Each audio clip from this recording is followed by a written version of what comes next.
Hello guys, good morning. সকালে সকালে আপনাদের সম্মুখে এসে উপস্থিত হলাম। আই এম রাখ ইসলাম এক্স আর্মি। শরীরটাকে একটু নড়িয়ে চড়িয়ে, কারণ এটা ভীষণ দরকার। তার কারণ হচ্ছে আমাদের অমূল্য সম্পদ হেলথ। আমরা জানি হেলথ ইজ ওয়েলথ। এর থেকে বড় জিনিস পৃথিবীতে আর কিছু নেই। টাকা পয়সা ধন দৌলত আপনার কিছুই ভালো লাগবে না যদি আপনার হেলথ ভালো। তাই স্বাস্থ্যের প্রতি সচেতন হন। নিজে ভালো থাকুন, পরিবারকে সুস্থ রাখুন, সুস্থ সবল সমাজ গড়ে তুলুন। একটা কথা আছে যে your mind is a garden. আমাদের মনটা ঠিক বাগানের মতো, সুন্দর বাগানের মতো। ইয়োর থটস, আপনার যে চিন্তাধারা, আর দ্য সিডস, একটা বীজের মতো। আমরা যখন বীজ বই, সেখান থেকে আমাদের একটা সুন্দর গাছ তৈরি হয়। তাই আমাদের ঠিক চিন্তাধারাটা ঠিক সেই রকম। তা ইউ ক্যান গ্রো ফ্লাওয়ার, সেই বাগানে আপনি ফুল ফোটাবেন, or you can grow weeds, না আপনি আগাছা তৈরি করবেন। Depends on you. তাই ভাবতে হবে আমরা এই পৃথিবীতে কেন এসেছি, কী জন্য এসেছি, আমাদের কর্তব্য কী, আমাদের করণীয় কী, এটা প্রত্যেকের ভাবা দরকার। একটা সুন্দর কথা যে if you feel pain you are alive. আপনি যদি ব্যথা অনুভব করেন তাহলে জানবেন আপনি বেঁচে আছেন। আর if you feel pain others, আপনি যদি ব্যথাটা অন্যজনের জন্য, অন্য কারোর জন্য অনুভব করেন, তো ইউ আর হিউম্যান, আপনি মহামানব।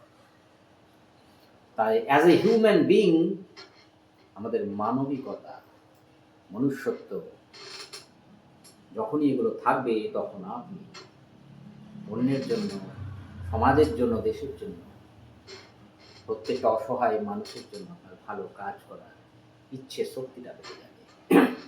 একটা ছোট কবিতা আপনাদের সম্মুখে তুলে ধরলাম।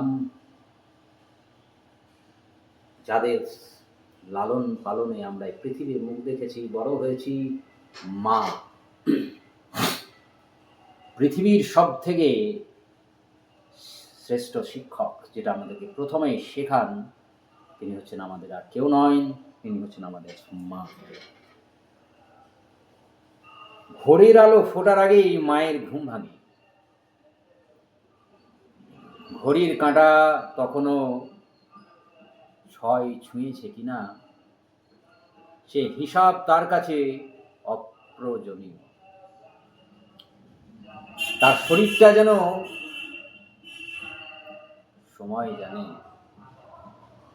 রান্নাঘরের চুলোর পাশে দাঁড়িয়ে সে প্রথমে ভাত বসায়, তারপর এক ফোঁটা জল ছিটিয়ে দেয় উঠোনে, যেন দিনটা শুকনো না থাকে।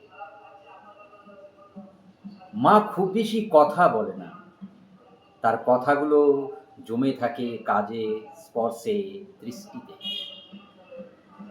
সন্তানের কপালে হাত রাখার ভেতরেই সে বলে দেয় সব ঠিক হয়ে যাবে।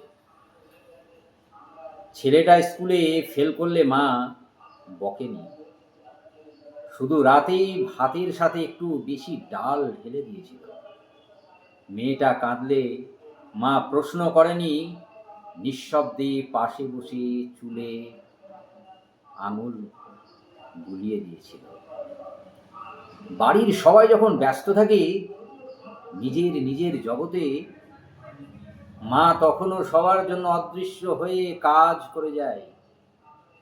কারো জামাই বোতাম নেই, কার ওষুধ শেষ, কার মন খারাপ, সবই তার চোখে পড়া, সবই তার চোখে পড়ে।